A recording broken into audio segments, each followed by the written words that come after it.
yung isip ko. Kumbaga may mga time na ang tawag doon, may panliling lang eh. Kasi may isipin mo, bakit nila ako ginaganito kasi di ba nangyari na sa akin, kaya nagtatrabaho ako kasi. Kristiyano ako, tapos iba sabi ng Panginoon, bakit ganito na ako, wala ako ng mga hindi yata ako ngayon, kahit nga sarili pala natin, hindi yung nasipin natin, sarili din yung sulat.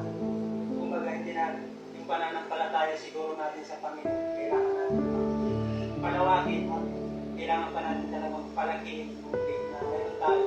Kasi gusto ko talaga yung mararanasan. Yung persecute nandiyan eh, pagka hindi Kristiyano yung karoon sa tao sa mga trabaho, kahit sa labas, sa bahay mo, pero expected na natin. Kailangan na